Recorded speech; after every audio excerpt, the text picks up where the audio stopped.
Hotel industry के अंदर टास्की एक बहुत ही कॉमन ब्रांड है जो क्लीनिंग एजेंट्स और क्लीनिंग इक्विपमेंट्स प्रोवाइड करता है।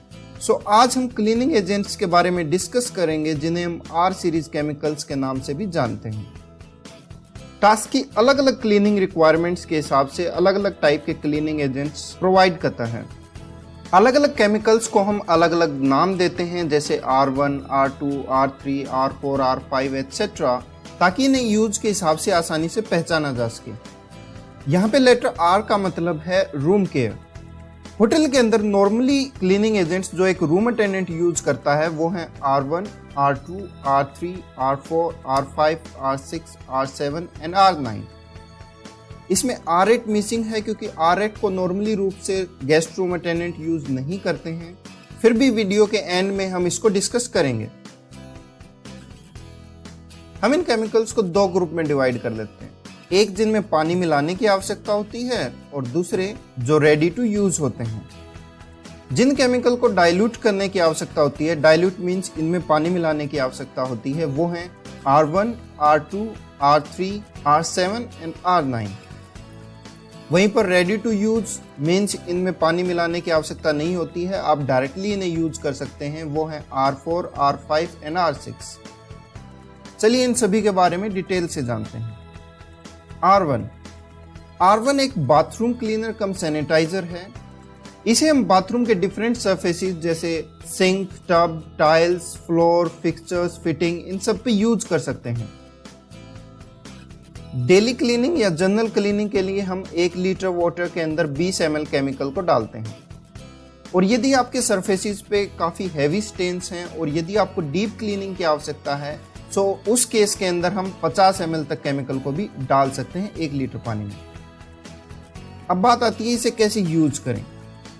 यूज करने के लिए इसको डायरेक्टली सरफेस पे स्प्रे किया जाता है और फिर यदि जरूरत हो तो हम इसे स्क्रब कर देते हैं और फिर इसे 5-10 सेकंड के लिए छोड़ देते हैं। उसके बाद इसे हम साफ और ड्राई कपड़े से वाइप कर देते हैं।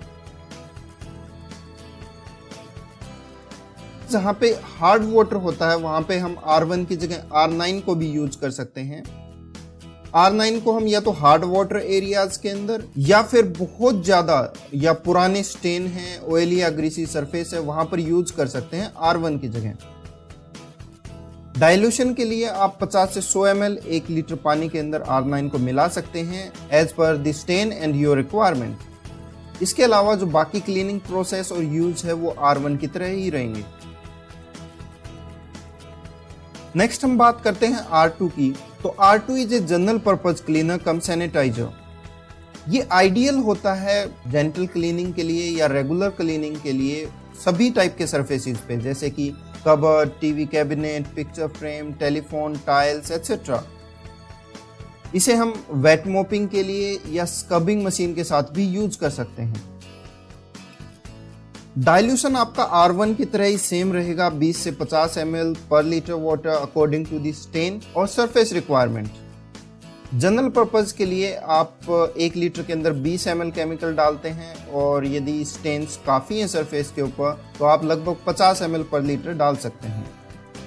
अब बात आती है इसे कैसे यूज करना है।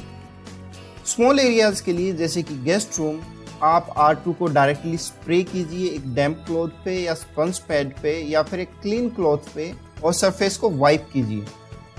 और आप बफिंग भी कर सकते हैं एक ड्राई क्लॉथ के साथ एक्स्ट्रा शाइन के लिए।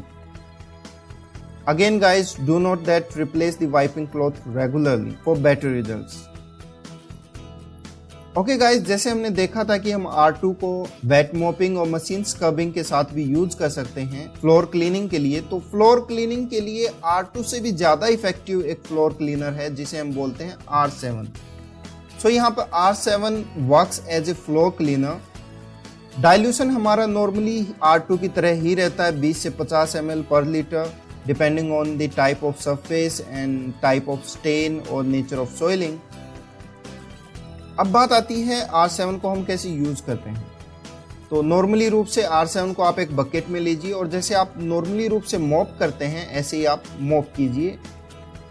इसके अलावा यदि आपके फ्लोर पे काफ़ी स्टेन्स हैं तो आप मैनुअल स्क्रबर से भी स्क्रब कर सकते हैं या फिर स्क्रबिंग मशीन का भी यूज कर सकते हैं। यदि आप स्क्रबिंग मशीन के साथ स्क्रब कर रहे हैं तो उसके बाद जो डर्टी सॉल्यूशन बचता है उसे आप वेट वैक्यूम क्लीनर से क्लियर कर सकते हैं या साफ कर सकते हैं। हमारा अगला केमिकल है R3। R3 is a glass cleaner जिसे सभी टाइप के ग्लासेस या मिरर्स पे यूज किया जा सकता है, जैसे कि Windows, display cases, bathroom mirrors etcetera. Dilution R1 और R2 की तरह ही रहेगा, 20 से 50 ml per litre water, depending on the nature of soiling और you can say how much stains are there on that surface. Clean करने के लिए directly आप R3 को एक सॉफ्ट और लिंट फ्री क्लॉथ या फिर पेपर टॉवल के ऊपर डायरेक्टली स्प्रे कीजिए और सरफेस को वाइप क्लीन कर दीजिए। एक्स्ट्रा साइन के लिए आप बफ भी कर सकते हैं एक ड्राई क्लॉथ या पेपर टॉवल से। Again guys, I am telling you that don't forget to replace the clothes regularly for better results. Okay, अब हम बात करते हैं रेडी टू यूज केमिकल्स के बारे में, हमारी सेकेंड कैटेगरी के बारे में, जिनमें हमें पानी मिलाने की आवश्यकता नहीं होती, आप डायरेक्टली यूज कर सकते हैं। सो इस कैटेगरी में पहला केमिकल है R4। R4 एक फर्नीचर पॉलिश है जिसे कई बार फर्नीचर मेंटेनर भी बोल देते हैं। इसे सभी टाइप के वुडन फ्लोर्स पे या फर्निशिंग पे, जैसे कि table, chairs, wooden cabinets, frame, cupboards, इन सब पे यूज किया जाता है। अब बात आती है इसे यूज कैसे करते हैं। यूज करने के लिए आपको ऑलरेडी पता है कि एक रेडी टू यूज केमिकल है, तो इसमें हमें पानी मिलाने की आवश्यकता नहीं है। सो आप बोतल को डायरेक्टली एक बार अच्छे से हिलाएं और उसके बाद एक सॉफ्ट ड्राई क्लॉथ की हेल्प से इसे सरफेस पे इवनली अप्लाई कर दें और बफिंग करें। यदि हम इसे रेगुलरली यूज करते हैं तो फर्नीचर पे ये एक प्रोटेक्टिव लेयर का भी काम करता है और एक साइन भी क्रिएट कर देता है। सेकेंड कैटेगरी में रेडी टू यूज केमिकल्स में हमारा नेक्स्ट केमिकल है R5। R5 is a water based air freshener. इसे लगभग होटल के हर एरिया में यूज किया जा सकता है, not only in guest rooms. इसे हम यूज कर सकते हैं जैसे कि गेस्ट रूम्स में, ऑफिसेज में, कॉरिडोर्स में, बैंकेट्स में, even in the restaurants also. R5 को यूज करने के लिए आप नॉर्मली रूप से जिस एरिया में इसको यूज करना है वहां पे आप सेंटर में खड़े हो जाएं और इसे नॉर्मली रूप से वर्टिकल रूप से इसे स्प्रे करें, मतलब ऊपर की तरफ करके स्प्रे करें। 50 to 70 डिग्री एंगल पे आप इसे स्प्रे कर सकते हैं।